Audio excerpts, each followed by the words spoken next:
Sí. Bé, de bones tardes a totes i a tots. Avui se commemoren els 43 anys de la Gran Diada per l'Autonomia, que se va celebrar a Palma el 29 d'octubre de 1977 i que va ser una de les mobilitzacions més importants celebrades a les Illes Balears durant la transició de cap a la democràcia, no? En la participació de més de 1.000 persones que anaren de plaça Espanya fins a la plaça Major de Palma, congregades per l'obra cultural balear. Una mobilització que també va deixar importants parlaments, no? de Josep Maria Llompart, d'Aina Moll, d'en Toni Serra, d'en Ferran Gomila, gent coneguda per tots nosaltres.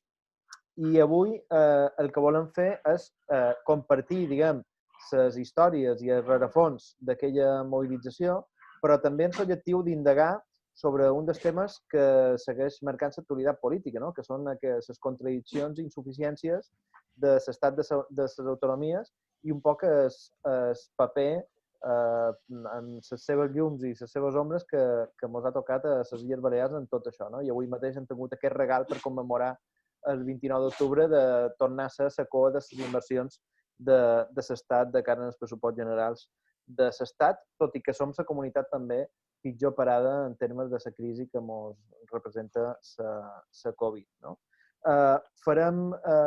Abordarem diguem, aquesta commemoració i aquest debat amb dues veus que representen dues generacions d'activistes i a la vegada pensadors en els que compartíem la reflexió també sobre l'acció i sobre la perspectiva historiogràfica. Per una banda, tenim en Biel Mallol, que és historiador i més coses, però que més particularment va fer la seva tesi, va presentar la seva tesi l'any 2017, que justament versava sobre les mobilitzacions ciutadanes a Mallorca durant l'autonomia, no? I que també situen en context les mobilitzacions prèvies que varen poder permetre que justament aquesta autonomia fos possible. No? I per l'altra banda, en Miquel Rosselló, de les fundacions Darder Mascaró, i que ja era activista polític en aquella època i, per tant, també va poder viure en primera persona el que va ser aquella mobilització. Abans de donar-los la paraula, deixeu-me en tot cas que comparteixi 3 minutets del vídeo per viure en el record, que té algunes imatges d'aquesta manifestació, són 3 minutets, que és un vídeo que recull retalls biogràfics de Francisca Bosch, elaborat per en Joan Serra fa uns anys. Ara un momentet i vos ho comparteix.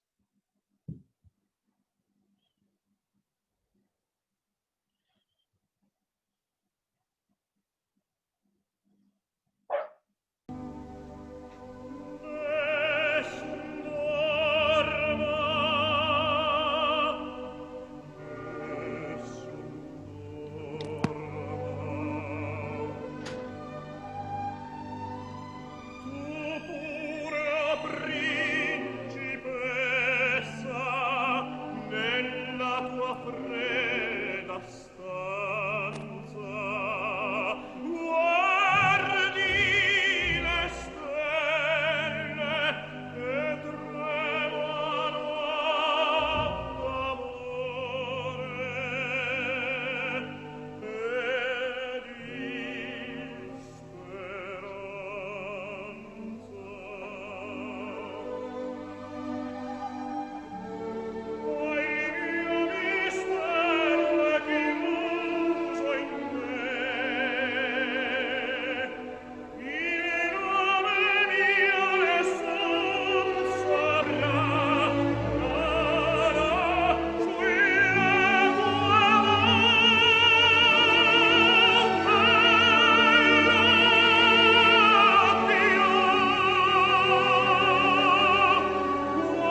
Molt bé.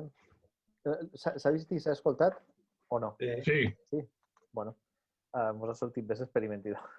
No ho havia provat mai, això de compartir el vídeo. Bé, idò, ja ho heu vist. Si voleu, començam amb en Biel.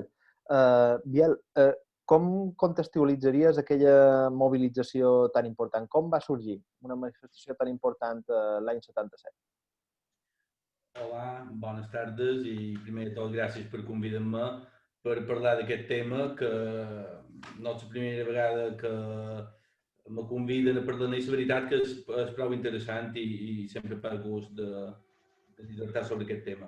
La manifestació no se pot extreure del context en plena transició democràtica després de la mort del dictador Franco i diríem tot el procés de configuració del sistema del 78 i els anys anteriors i els anys posteriors.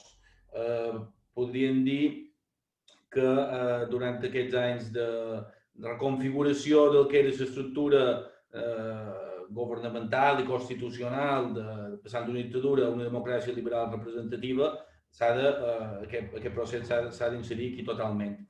Després, també dins d'una altra dinàmica de llarga durada, que podríem dir que havia començat a principis dels anys 60, podríem detallar l'any 1962, en la fundació de l'Obra Cultural Balear, que és aquesta recuperació i aquest prestigi de l'autoconsciència, del fet diferencial, podríem dir mallorquí, i fins i tot se pot estendre a les Illes Balears, però concretament mallorquí, és a dir, recuperació, sobretot, de llengua, costums pròpies, història, autoconeixement, que l'any 77 ja duia una dècada, podríem dir-ne,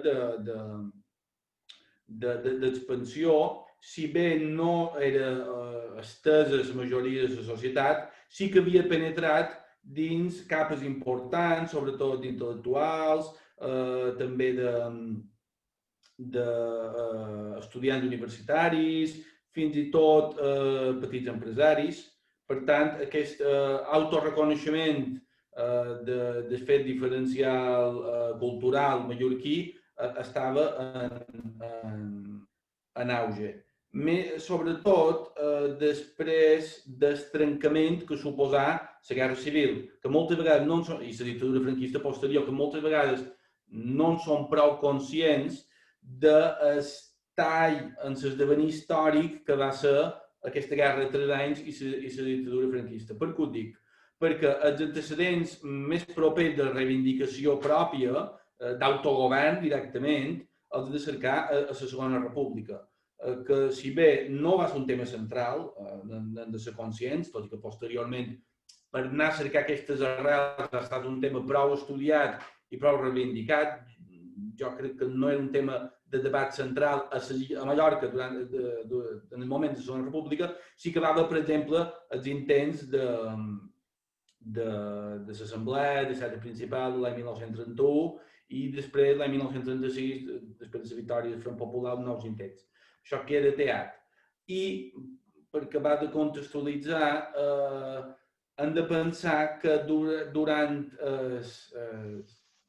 aquesta dictadura franquista, l'oposició antifranquista, s'havia imbuït bona part, dins la seva pluralitat, que era important, de lligar descentralització, autogovern, en totes les seves fórmules, des d'una descentralització administrativa cap a directament l'autodeterminació, s'havia imbuït d'aquest com un valor a reivindicar, contrari, òbviament, en el centralisme que havia suposat, que suposava la dictadura franquista. Per tant, s'associava, per dir-ho clar, aquells 3 lemes clàssics de llibertat, amnistia i estatut d'autonomia, és a dir, s'associava oposició democràtica, s'associava transició cap a un règim democràtic, si bé l'oposició defensava la ruptura, sectors de règim, la reforma, després sabem com va acabar, sí que era un valor, és a dir, no se podia concebre una transició cap a un règim democràtic sense aquesta descentralització. cosa que era una novetat respecte a la majoria de l'esquerra mallorquina des de la república, que aquesta, més enllà d'alguns sectors republicans i alguns molt poques personalitats, diria, del Partit Socialista, no era un punt, diríem, destacat. Tot aquest garbuix de coincidències històriques se dona l'any 1977 amb aquesta manifestació. I amb un darrer eix que jo crec que s'ha de tenir en compte. Ara nosaltres tenim la sort de veure la història en perspectiva. Sabem com va acabar. Sabem que actualment Espanya és un estat amb 17 autonomies i 2 ciutats autònomes. En aquell moment no se tenia la consciència ni hi havia el futur mercat que acabés així. És a dir, podia ser que Catalunya, el País Basc, Navarra, Galícia i Andalusia fossin comunitats autònomes i la resta de províncies segueixin un règim provincial. Això, que ara mos pareix una mica estrany, s'hagués pogut donar, de fet la Constitució ho permet, i per tant hi havia aquesta voluntat dels sectors més abrandats de la reivindicació d'autogovern de no perdre el tren. Aquesta idea de no perdre el tren, que al final va tenir les Illes Balears, però també la va tenir en el seu moment el País Valencià, i fins i tot altres territoris sense una tradició històrica d'autogovern tan important com la nostra, també, per exemple, que moltes vegades se parla de Rioja, aquesta manifestació, amb bona voluntat, era una confluència entre oposició democràtica que volia avançar cap a un nou règim descentralitzat i d'aquesta consciència de no perdre el tren de l'autogovern. I va donar aquesta gran manifestació que avui celebrem el seu aniversari. Gràcies, Biel. Miquel, com és que pocs mesos de les primeres eleccions democràtiques se va aconseguir treure tanta gent en el carrer per un tema com el de l'autogovern, que, com bé ha dit en Biel, hi havia hagut aquella ruptura que havia suposat i repressió de la Guerra Civil i sobretot dels 40 anys de dictadura. Sí, jo crec que en Biel ha assenyalat bastantes coses ja en aquesta direcció. Jo afegiria algunes, no? En principi, s'ha de tenir en compte que aquest any, un mes abans, 11 de setembre, a Catalunya surt 1 milió de persones en el carrer. En el País Valencià hi ha una altra mobilització importantíssima demanant autonomia. En general, és un poc el que ha dit en Biel, o sigui, tothom volia quedar situar-se bé de cara a la Constitució, estem parlant abans de la Constitució, perquè la Constitució reconegués aquest dret a l'autonomia i a l'autogovern. Aquest és un fet. L'altre fet és que aquesta dècada de la que ha parlat en Biel, un poc més d'una dècada, és molt rica amb esdeveniments socials, polítics, generals. Moltes vegades se diu que no se pot comparar la lluita antifranquista, sobretot a partir dels anys 60, a Mallorca, que a la resta, que a la península. Clar, si te refereixes a la lluita d'oposició democràtica de Mallorca en relació a Barcelona, a Catalunya, en relació a Madrid, en els nuclis obrers de Vigo, no. Però si te refereixes a la resta de l'estat, inclús si parles de Catalunya i parles de Girona o Tarragona, i si parles del País Valencià no parles de València, sinó que parles de Castelló, el nivell de lluita és superior a molt d'aquests llocs. Les illes se situa, Mallorca se situa com una zona i aquí juga un paper determinant sobrecultural, com ha dit en Biel. Jo crec que hi ha que contextualitzar en el moment que estàvem.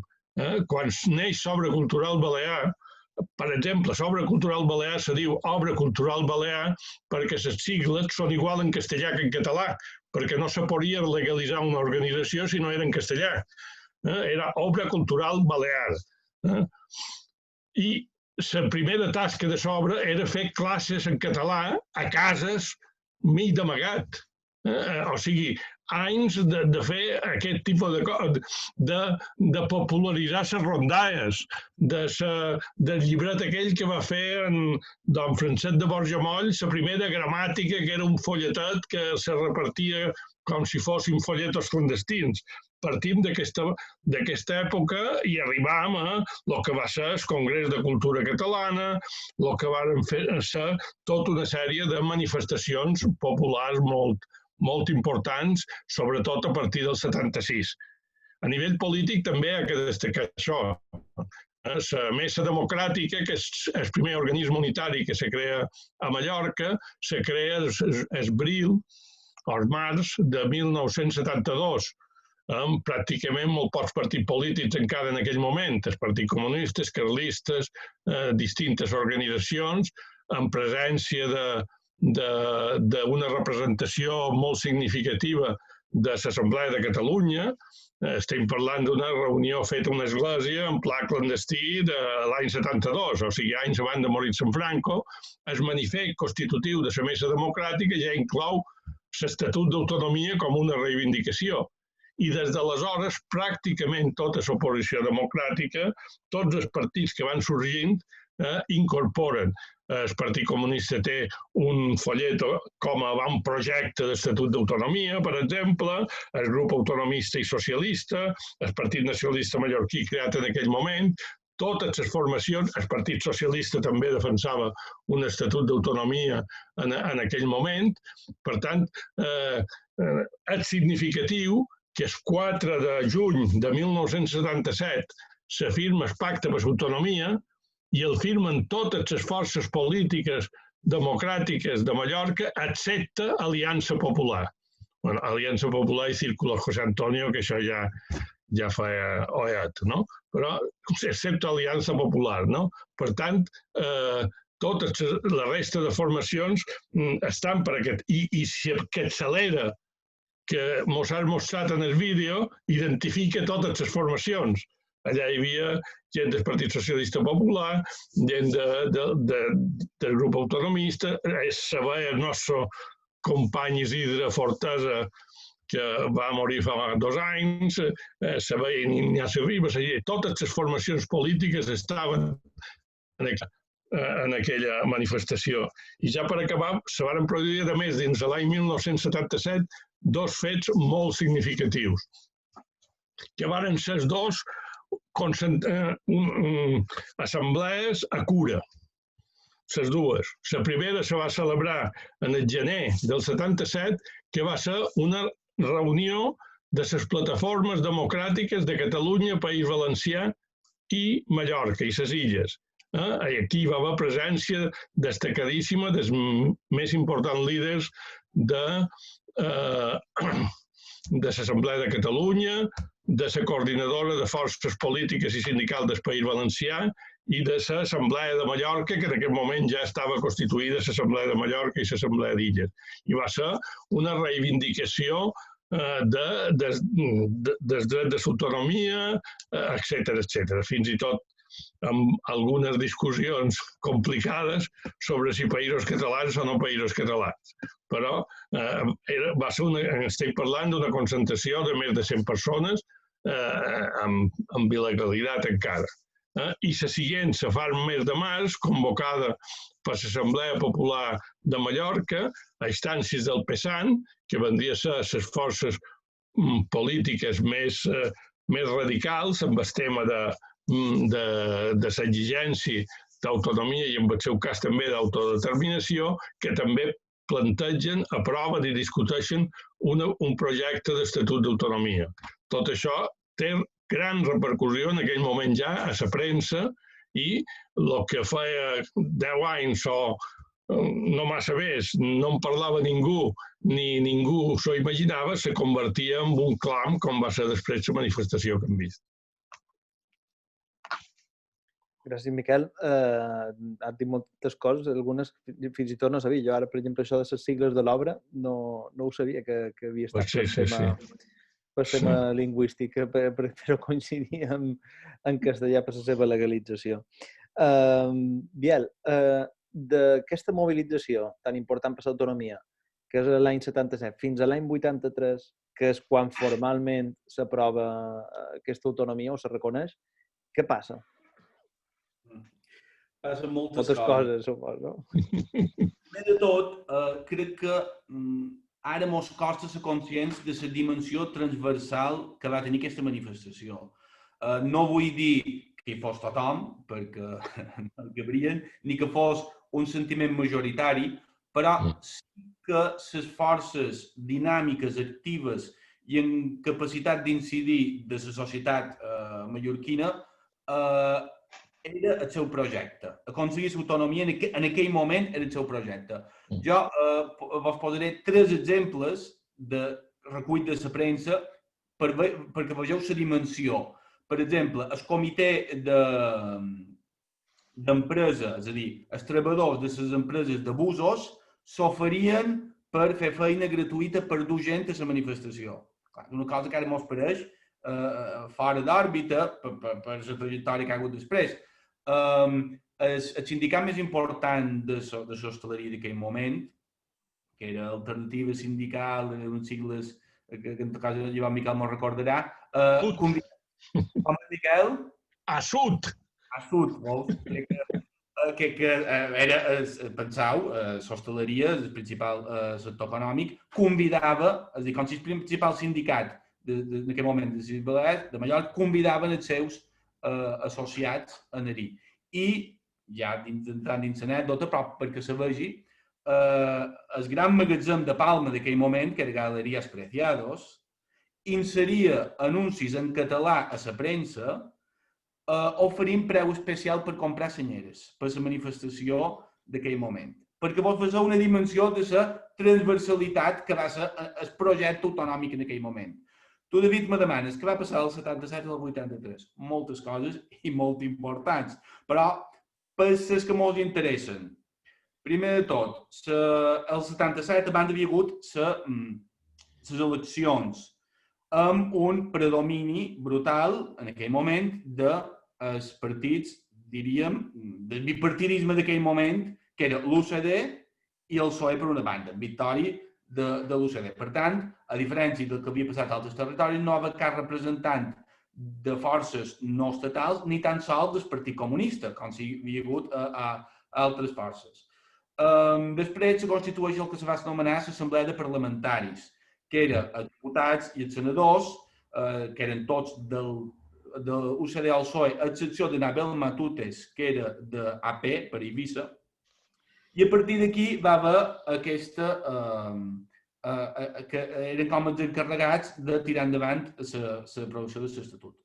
Amb una altra fita important, que l'any 1979, que va haver les eleccions municipals, on sí que va haver un paper important tant del Partit Comunista com, per exemple, del PSM en aquell moment, el Consell d'algunes batllies, o sent útils per formar majories d'esquerres, com per exemple a Palma, però també es va donar una cosa excepcional, que va ser eleccions en el Consell Insular.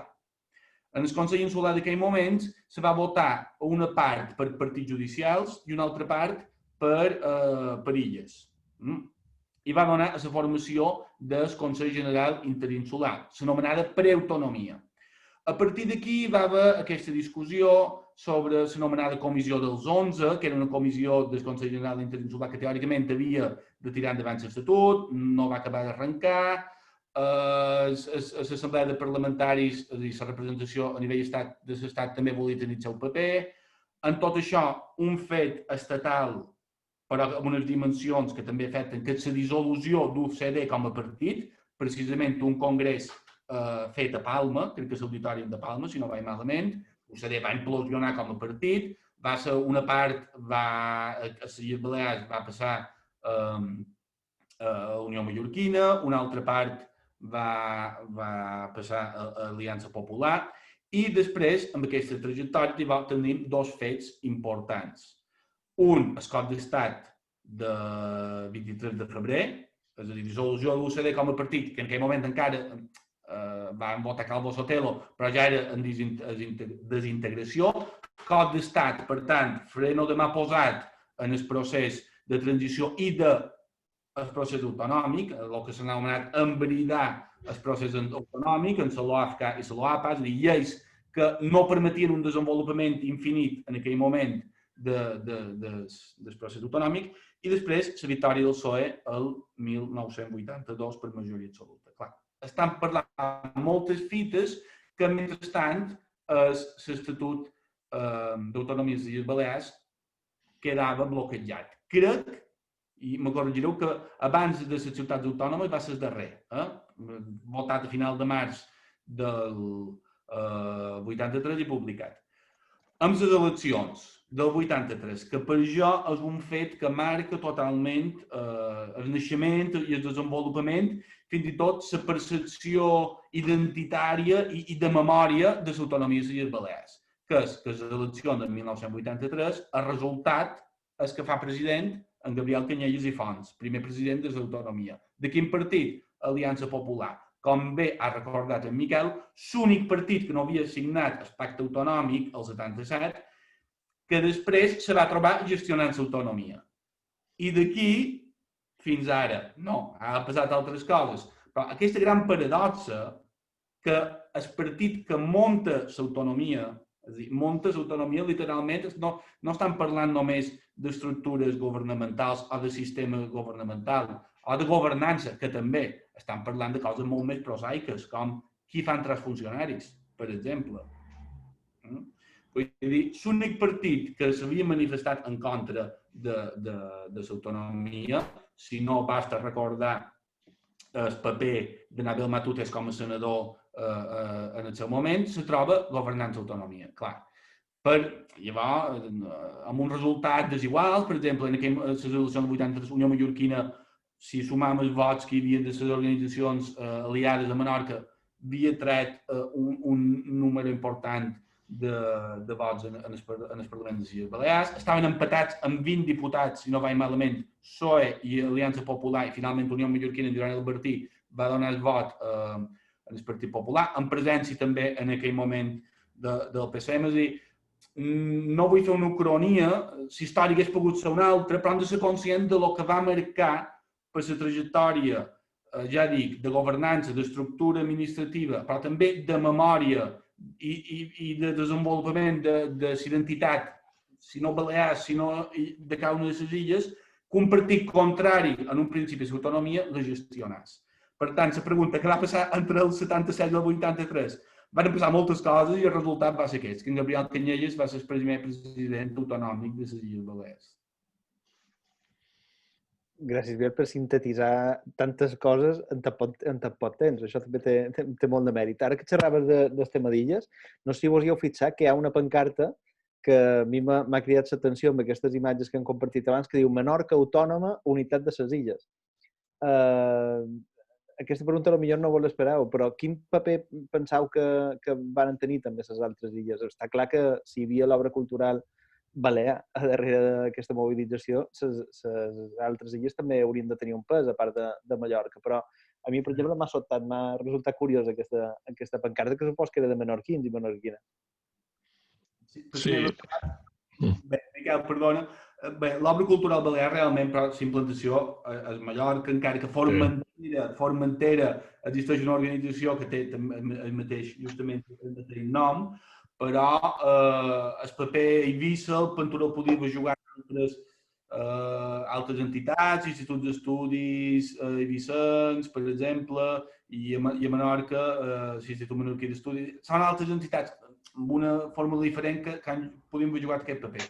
El tema de les illes no és menor, perquè realment era un problema greu que en bona part, no tot, però en bona part fa fracassar el projecte durant la Segona República, perquè els menorquins, per unes qüestions internes de republicanisme menorquí, no se sumen en aquest projecte, per tant, fracassa, perquè tu no pots presentar un projecte sense tota la província, en aquell moment a Madrid, i en canvi, la transició dels anys 70, els problemes i les dificultats eren a Eivissa.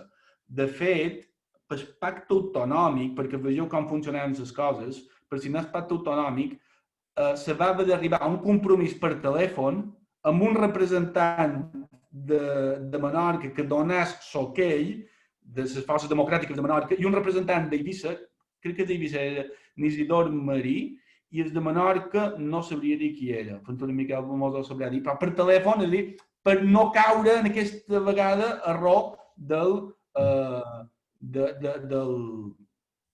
anys 30. Amb un altre afegit, que això ja m'ho donaria un altre debat, el debat de la representativitat per illes. És a dir, quin pes havien de tenir les illes? Si els vots de Menorca, d'Eivissa i de Formentera sumats podien bloquejar Mallorca o no? Que també va ser un debat que la dreta eivissenca va saber explotar en el seu moment. No sé si volies afegir alguna cosa. No, jo coincideixo en tot el que ha dit. Crec que de totes formes hi ha una diferència entre l'època republicana i la transició democràtica aquí. Les forces d'esquerra, en general, i progressistes de Menorca i d'Eivissa i de Mallorca no dubten, són autonomistes clarament. Hi ha una certa discussió sobre els temes de la representativitat, però són clarament la república, és que l'estatut d'aquí és l'estatut d'en Marc. I l'esquerra, i Menorca, que era majoritàriament d'esquerres, no volia ni sentir parlar de fer res amb en Marc, no? Però qui realment bloqueja fins al final i posa pegues i posa pals a les rodes és la dreta, especialment eivissenca. En Matutes és l'abanderat d'aquestes telefonades a les que fa referència del pacte autonòmic són amb sectors que van firmar el pacte autonòmic. Després hi ha que ni siquiera el van firmar i que van fer tot el possible per retrasar. I amb el debat de la preparació de l'Estatut, la comissió dels 11, etc., la batalla per la, no sé què serà, la proporcionalitat entre illes, que tenia un nom que en fi, tothom el deia en aquell moment, era la pega que posaven en Matutes des d'Eivissa, o sigui, havien de ser mateixos. Una cosa és una proporcionalitat corregida i una altra és que per aquest camí resulta que Eivissa tingués el doble de poder, el qual no suposava solament tenir més o manco poder dins l'autonomia, sinó que suposava que el poder era de dretes, perquè Eivissa era majoritàriament de dretes. Per tant, hi havia aquesta discussió darrere, no? Una cosa que no s'ha corregit, perdona, David, és que l'Estatut d'Autonomia actual dona un diputat més a Menorca, que té menys població que Eivissa. Exacte. Menorca, en aquest cas, per població, està més representada que Menorca, ronda 80.000 habitants i per 90, i en canvi Eivissa, que supera d'un parell de desenes de 1.000 a 100.000, té un diputat menys. Vull dir que encara tenim una herència d'aquests moments. Perquè se li va sumar a Eivissa de Formentera. Llavors, la suma d'Eivissa a Formentera són els mateixos que els de Menorca, però, òbviament, proporciona tant per fet insular, que ja era equiparar dues illes, perquè aquestes, en detriment de Menorca, i, en fi, el debat, no és raro que encara tinguem aquest debat, té molt a veure amb la realitat social, política i cultural de la nostra terra.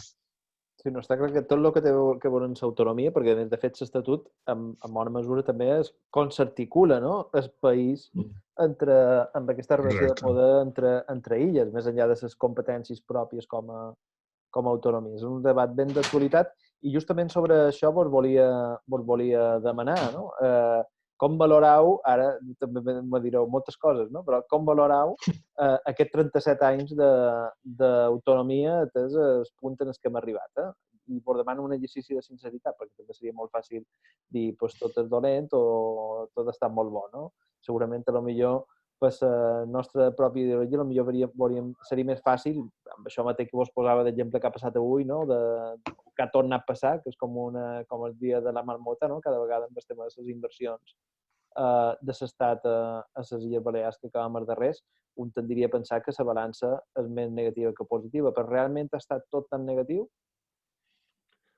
Sí, si vols puc començar jo aquesta vegada, no? Bueno, la meva opinió és que com tot en política és molt... té moltes moltes opinions i és molt relatiu. Si tu compares el que avui és l'autonomia en el que alguns pensam des d'una òptica sobiranista que hauria de ser l'autogovern, doncs se queda molt estret. Si tu compares l'autonomia en l'estat centralista, o sigui, ara imagineu-vos vosaltres si els primers 10 anys de la democràcia, després de la transició, no hi hagués hagut estatut d'autonomia i a Mallorca, a les illes, hi hagués hagut un governador civil, com hi ha hagut sempre, que era l'única autoritat existent. Us imagineu que d'aquesta estructura hagués sorgit una llei de normalització lingüística, per exemple, o hagués sortit tota una sèrie de mesures que se van aprovar en el seu moment, inclús des del punt de vista territorial o des d'altres punts de vista. O sigui, jo crec que l'autonomia a la primera època juga un paper important dins,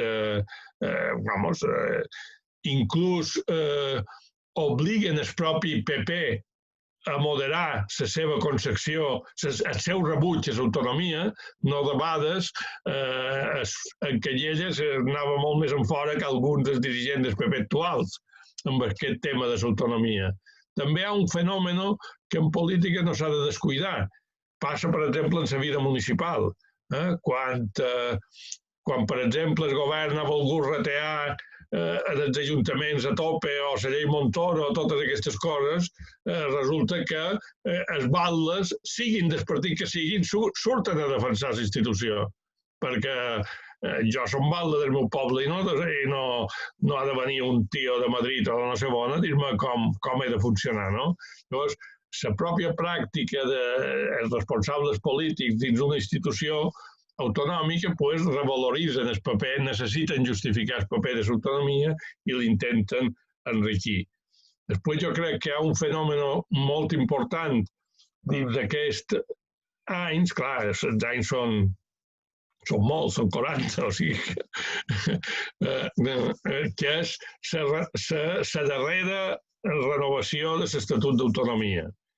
La darrera renovació de l'Estatut d'Autonomia, que és del 2007, se produeix en un moment curiós, en un moment que és el govern Zapatero, i en un moment en què Zapatero estava encara, va dir allò tan gros que després ha tingut tantes conseqüències negatives de que faria el que decidís, que si Catalunya reformava l'Estatut, el que digués Catalunya se faria.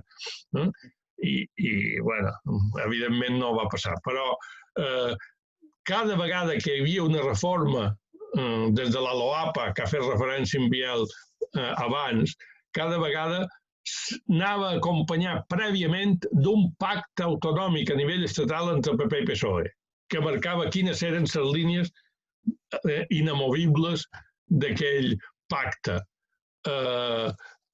Això no va passar el 2007. El 2007, a més, dins el PP d'aquí hi havia molta oposició i va ser Nuguet i un sector determinat dins el PP que va aconseguir imposar que se fes una ponència i que se tratàs aquesta reforma de l'Estatut. La reforma de l'Estatut és una reforma que té dos apartats fonamentals. Una és el tema dels consells insulars. L'estructura que sorgeix d'aquell Estatut d'Autonomia és una estructura profundament descentralitzada i insularitzada, insularista, en compte de la minoria de les persones que hi havia dins la pròpia ponència que elaborava l'Estatut. Casualment va ser una ponència formada per tots els partits que majoritàriament hi havia més menorquins que altra cosa en aquell moment, incloït el president que era Nuguet. Curiosament, Francina Armengol era la menys poc insularista i allà va coincidir una sèrie de factors. El PSOE de Menorca va pitjar molt. Jo he de dir que l'actual text de l'Estatut en tema de consells el va parir Eduard Riudavets.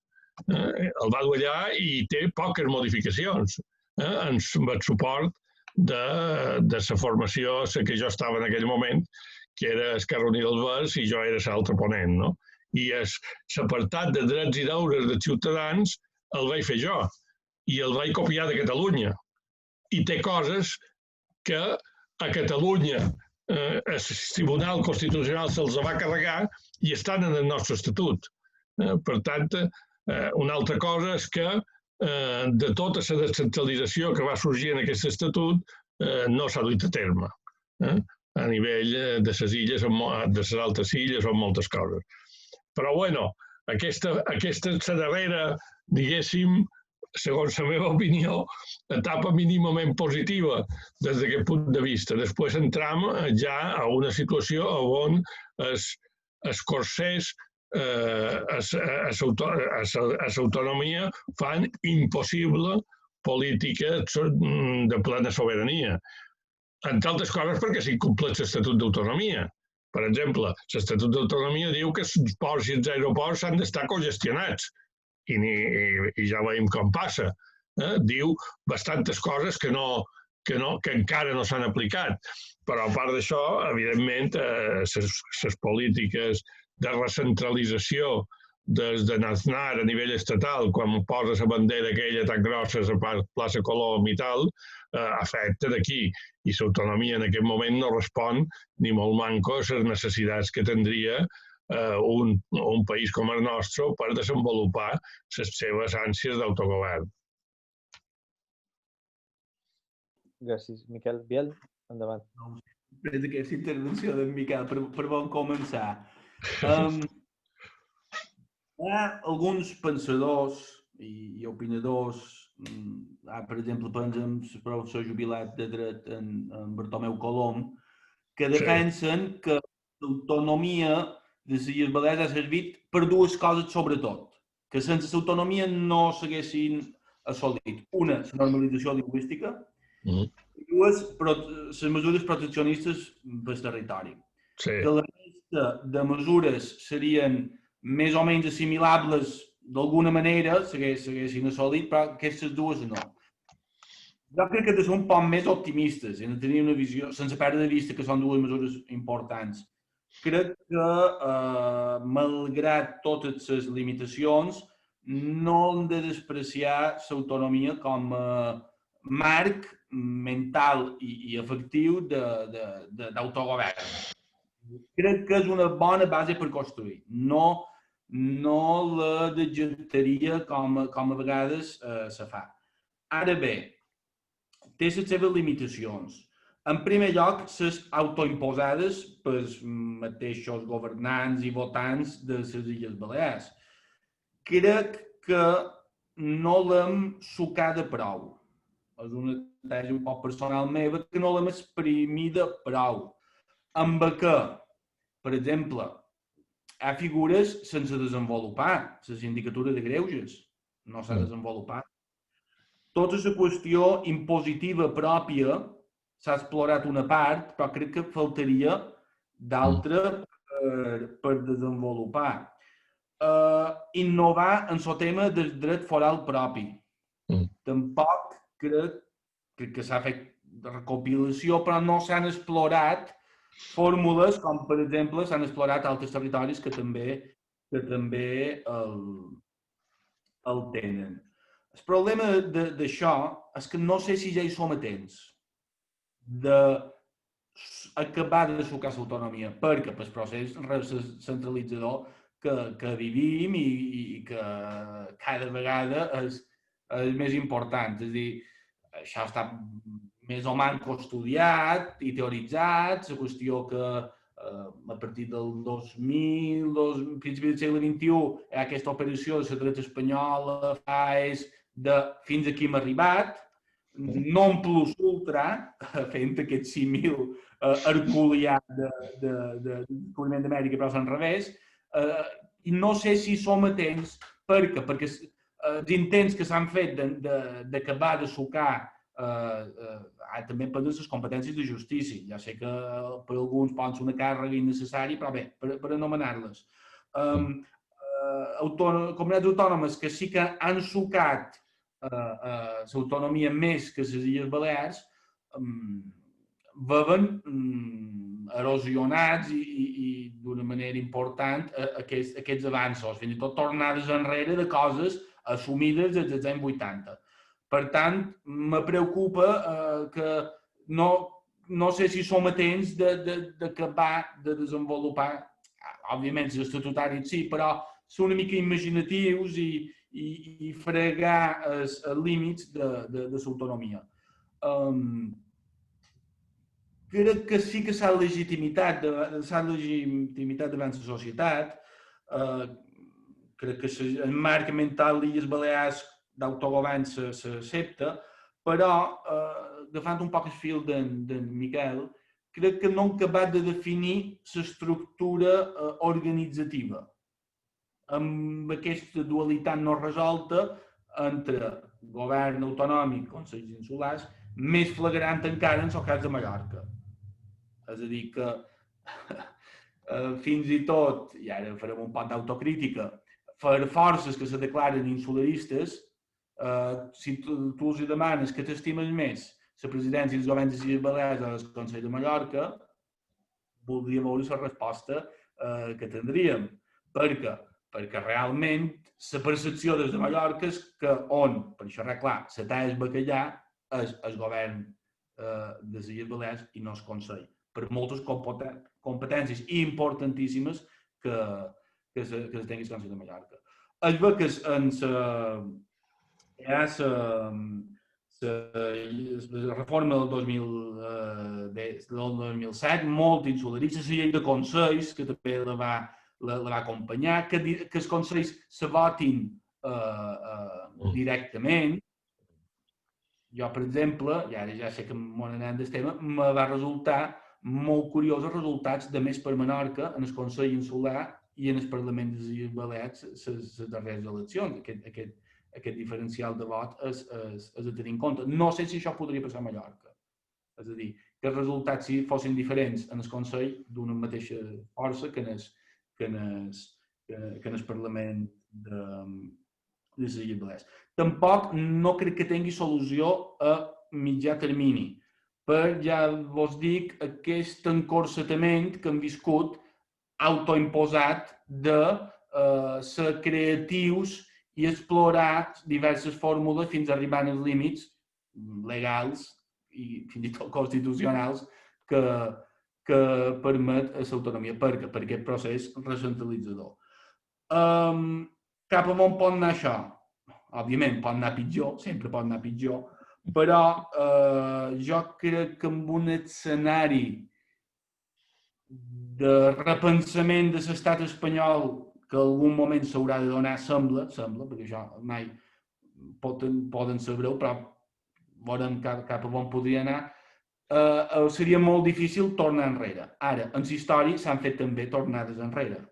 Estan plenes, coses que sonaven per consolidades han desaparegut i fins i tot definitivament. O no s'han recuperat fins molt d'anys després. Però jo, sobretot, seria crític a vegades aquesta manca de creativitat, de valentia que s'ha tingut a l'hora d'explorar els límits de l'autonomia que tenim actualment. Sí, a mi m'agradaria puntualitzar alguna cosa, si me deixes, David. Puntualitzar no, abundar. En l'exemple que has posat de Menorca, jo aniria més en fora. O sigui, tu te trobes que més per Menorca i més per Mallorca estem parlant de les forces sobiranistes, o sigui, imagina't les altres, ja no se'n preocupen del tema. Menorca se presenta a les eleccions, més per Menorca se presenta a les eleccions amb un programa completíssim de quina és la política que s'ha d'aplicar en el Consell i una llista de reivindicacions de cara al govern interinsular, com si ells no haguessin de governar, sinó que això és... I nosaltres ens presentem, o més, més per Mallorca, se presenta a les eleccions amb un programa interinsular i sense programa en el Consell.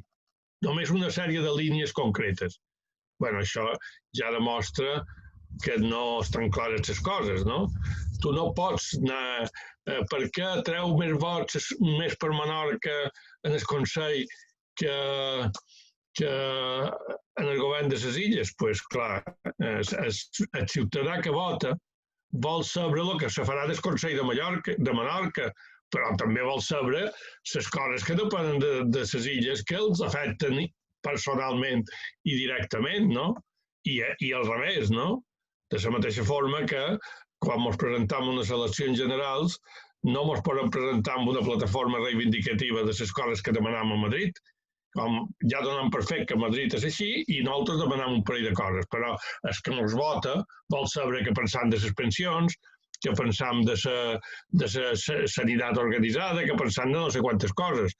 Bueno, no vull continuar per aquell cantó, però vamos, és necessari, difícilment serem una força sobiranista potent a Mallorca i a Menorca i a Eivissa si no tenim un projecte comú d'illes i cadascú de la seva illa.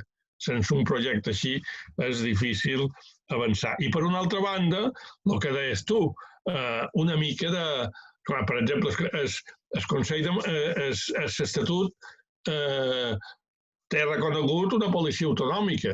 En aquest moment, el tema de la policia és un gravíssim problema per molt de municipis d'aquesta illa. Tu ho saps molt bé des de Montuïri. Bueno, doncs probablement la solució no seria fer una policia que no fos diferent a la local i diferent a l'autonòmica, sinó que fos comú i que pogués jugar aquest paper i ho podem fer, però ens hem d'atrevir a tirar-nos endavant a fer coses que ens hem d'atrevir i després ens trobam amb l'entrebanc que sempre té els dures, no? Amb un infrafinançament com el que tenim no se poden abordar moltes coses. I en el final, com se pot rompre? Jo estic d'acord amb tota la valoració que feia en Biel de l'autonomia i crec que en aquest moment d'executar el que tenim és absurd. El que hi ha que fer és obrir camí a ampliar. I l'ampliació només és possible amb el trencament del règim del 78 i de l'actitud de l'actual situació de l'estat espanyol, que això tampoc és massa fàcil. Sí, de fet, no sé si compartiu la meva visió o reflexió de que justament en un context com aquest de recentralització per una part i d'empobriment accelerat de les Illes Balears per l'altra, per factors històrics i ara també amb el tema de la crisi de la Covid.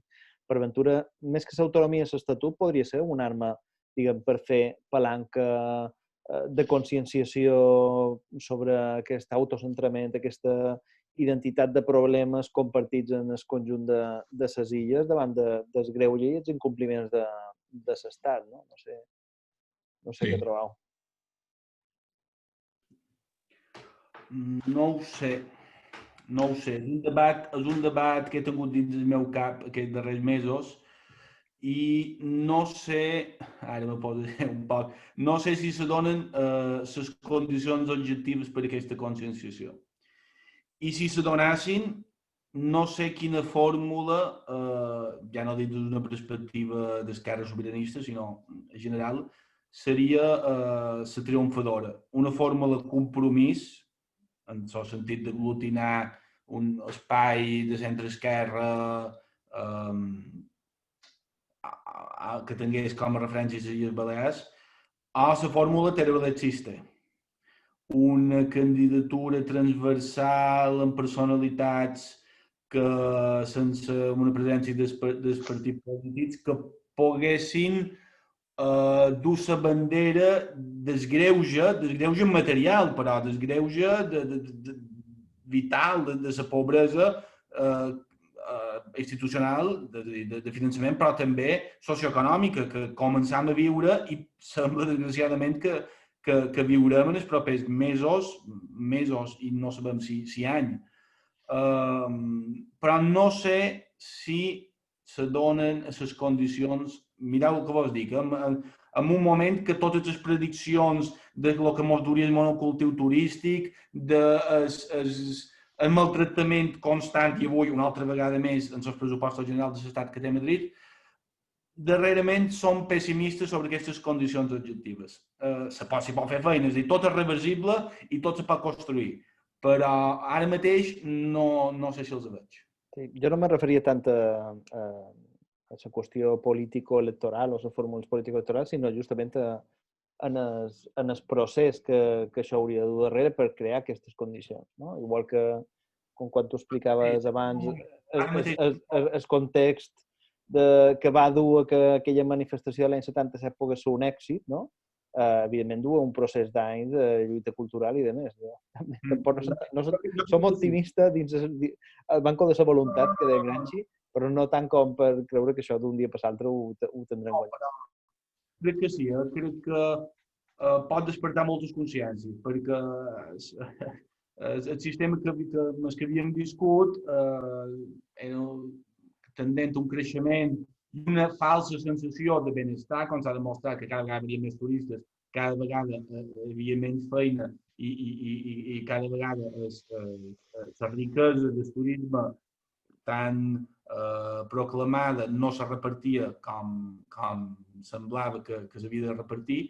Sí, però crec que fa falta temps i feina. I sense cap dubte, jo crec que la idea de la defensa o s'abanderar un projecte de país, unes illes al mig de la Mediterrània sostenibles, i etcètera, tot això que dèiem, està és més factible d'explicar i més factible d'assumir, i sobretot si l'actitud central continua sent la que és. De totes formes, crec que una de les grans assignatures pendents és com conjugar l'interinsularitat, o sigui, la defensa ultrança de la sobirania insular amb la coordinació interinsular. I no m'estic referint exclusivament, com deia abans en Biel, a les forces sobiranistes, sinó a la pròpia societat civil. O sigui, acabant de constituir a Mallorca el fòrum de la societat civil per abordar un projecte de canvi de model, que ha de ser un canvi de model per les illes, i no el poden parir des de Mallorca. Des de Mallorca hem de portar unes coses, des de Menorca unes altres i des d'Eivissa unes altres.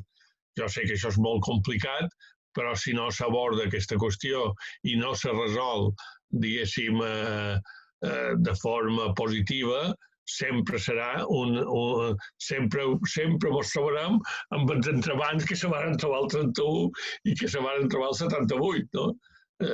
És hora de construir un projecte republicà de futur. Gràcies a tots dos. Ara no sé si alguna de les persones que hi ha connectades voldrien fer qualque reflexió o pregunta tant en Biel com en Miquel.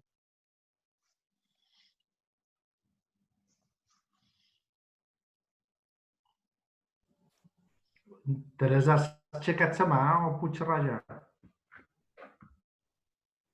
Dale, Jaume. No, jo el que estava reflexionant ara és veure amb tot això que heu explicat, no tant de la part històrica de com hem arribat fins aquí, sinó de la reflexió que heu fet, de la situació actual en la que ens trobam, aquesta involució de la que parlava en Biel. Quin paper hi juga Palma com a capital de les illes i com a ciutat que aglutina a més del 40% de la població de totes les Illes Balears, si comptam només Mallorca, més del 50% de la població, no? I més tenint en compte que sobretot aquests darrers 15 anys la composició sociològica de la ciutat de Palma, jo crec, o tinc la percepció que s'ha distanciat molt de la composició social, com a mínim de la resta de Mallorca, però crec que també de Menorca i fins i tot d'Eivissa, que Eivissa té una composició social diferent a la resta de les illes, no? I això complementa o dificulta, no sé massa bé com definir-ho, les possibilitats de futur que tenim per articular aquesta coordinació interinsular que parlava abans en Miquel. Me sorgeix el dubte de com pot articular Palma un paper important en aquest sentit. Per posar dos exemples, heu tret el tema de la policia autonòmica. No sé, crec que la part forana seria relativament fàcil posar d'acord amb els ajuntaments en què hi hagi una sola policia autonòmica o municipal, no sé si a Palma seria tan senzill arribar a aquest acord. I l'altre exemple, i crec que també és un tema fet que en aquests moments jo crec que ja podem parlar de Mallorca com a àmbit metropolità de Palma, tot el paper que juga el tema del transport públic i la dificultat de coordinar CMT en el Consorci de Transport de Mallorca, que hi ha hagut històricament problemes per aconseguir que la targeta ciutadana se pogués utilitzar a dins àmbits del transport de Mallorca. Sé que hi ha hagut moltes dificultats. Crec que Palma genera una distorsió respecte de tot el que heu dit, que no sé si estem reflexionant prou a fons i estem cercant solucions per encaminar-ho. Si algú dels dos vol... Sí, bueno, puc dir algunes coses perquè és complicat. Jo crec que jo crec que més distorsiona que acompanya, no? Dificulta, a més, trobar un poc la solució. Per començar, crec que quan parlam de Palma en els nivells sociològics, econòmics, etc. i socials dels que parlam, cada vegada més hem de parlar d'àrea metropolitana de Palma. Això és el primer, no? O sigui, Andratx, Marratxí, Major i Palma. Si no, no abordam. I després, evidentment que això ho hem de connectar amb la resta de Mallorca. Per exemple, no pot ser que el Consell de Mallorca sigui el Consell dels Pobles i no de Palma. Però, clar, per això no pot ser que Palma tingui un pressupost més gros que el Consell i més funcionaris i més de tot, no? Per tant, si ha de ser el govern de Mallorca, ha de ser el govern de Mallorca i també de Palma, no només el govern de la part forana, no? I, per exemple, jo personalment he viscut de la policia local, perquè no he estat mai en aquests temes, però sí que he estat amb els temes dels bomberos i del servei de seguretat en general. I no he aconseguit, quan vaig ser conseller, no vaig aconseguir ni que m'escoltassin. A Catalunya té un Servei Nacional de Seguretat de Catalunya. Vaig visitar, quan era conseller, l'estat major d'aquesta estructura, on hi havia els Mossos d'Esquadra, els bomberos de tot Catalunya, els bomberos de Barcelona, els bomberos de l'aeroport del Prat, la Guàrdia Civil i la Policia Nacional. I estaven a una taula que cadascú tenia la seva cadira i que allà se discutien totes les coses aquestes. Aquí quasi mos veurem si s'incendis del Vivero o el d'Espotdinca. És absurd tenir dos cossos de bombero a Mallorca que no estiguin coordinats i que no tinguin mando únic. Només respon a criteris de capella o d'això. Som allò... Corporatius. Exacte, sí, o de campanari, no? Això aquí comand jo i els bomberos són meus i l'altre bomberos són seus. I això és absurd, no? Bueno, si només li afegeixes la problemàtica després dels bomberos de Sibanat, que són dels poscos. Vamos, tot això requereix un debat en profunditat. Però, vamos, vinculat més en el problema de consciència de poble, de consciència nacional i tal, clar, Palma té una pluralitat enorme i si vol ajudar a construir en positiu tot el projecte interinsular, també ha de tenir molta sensibilitat en respecte a les altres illes. És evident que Palma, i si damunt és l'àrea metropolitana, és més del 50% del reste de les illes. Però, clar, Menorca té una capital i Eivissa en té una altra. I hem d'anar molt alerta de pitjar calls si volen fer un projecte unitari a nivell interinsular. Ara que obrirem un tòpic, però una pregunta molt interessant que ha fet en Jaume Ribas. No hem de despreciar per res el factor capital per construir un país. Podríem posar l'exemple Barcelona, però jo m'estimaria més posar l'exemple València, hauria de ser una ciutat que hauríem de... La València de Rita Barberà, ara mateix, la d'en Joan Pó. Haurien d'estudiar en deteniment. Jo me preocupa que aquesta dinàmica, que no sé si ja hem entrat, espero que no, sigui d'una cultura catalana o mallorquina en català de part forana i una cultura de Palma en castellà. Això seria, caure dins això seria fatal per el futur com a poble. Com se pot combatre això? Jo crec que Palma ha de generar una consciència de capital i una cultura urbana que sigui atractiva, que no visqui d'esquena a la resta de Mallorca i que pugui realment, en temes identitaris, actuar com a capital. Això és molt bo de dir i molt difícil de fer. Però exemples. Jo, per exemple, la qüestió d'Orgull Llonguet, que pot parèixer molt minoritari, però ha aconseguit coses extraordinàries. D'unes qüestions que no són estructurals, però ha aconseguit reivindicar un panet que jo era una cosa que de petit havia desaparegut. I llavors, encara per molt més important per la cohesió social. La festa de les llongatades abans de Sant Sebastià.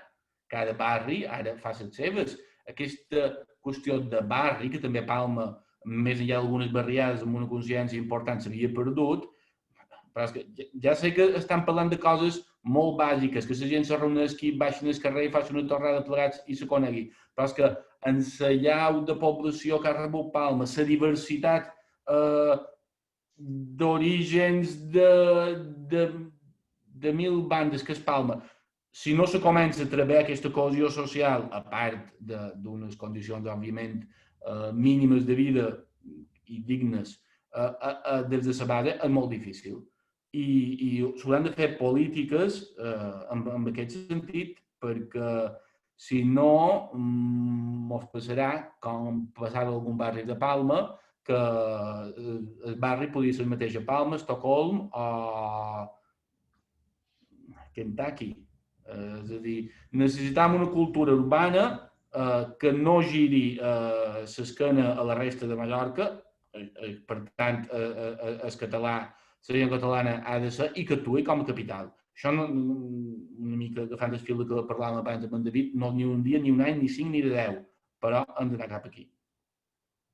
És que justament això que estàs dient és, en realitat, construir comunitat des de baix, que és una cosa que ens fa bona falta, entre altres coses, perquè també el model econòmic i social que hem tingut ha afavorit la fragmentació social, no? I també aquesta ruptura i aquesta dualitat, que era històrica, però que s'ha reforçat molt en aquestes darreres dècades entre Palma i part forana, i que segurament també estan al rerefons d'aquesta separació.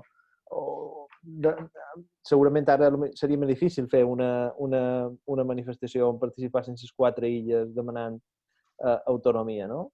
I quan en canvi compartim segurament encara més problemes dels que es podien compartir en l'any 77. No sé si algú té alguna qüestió més. I si no, doncs ho deixaríem aquí. Moltíssimes gràcies, Biel, moltíssimes gràcies, Miquel. Ha estat, jo crec, molt interessant i en poc més d'una hora heu condensat moltíssima informació, però sobretot reflexió que tanta sort ens permeti servir per renovar, diguem, aquesta energia i aquestes lluites que segurament són més necessàries que mai, segurament tan necessàries com ho eren l'any 77, per renovar no tant l'autonomia, però sí com a mínim per poder caminar autònomament i construir la nostra pròpia sobirania, el nostre propi camí, perquè el nostre poble visqui millor, no? Que al cap i a la fi d'això se tracta. Moltíssimes gràcies a totes i a tots i a partir de demà això estarà penjat també en el canal de YouTube d'Illa Global, el portal de comunicació de la Fundació de Mascaró. Moltes gràcies. Molt bé. Gràcies a tots. Adéu.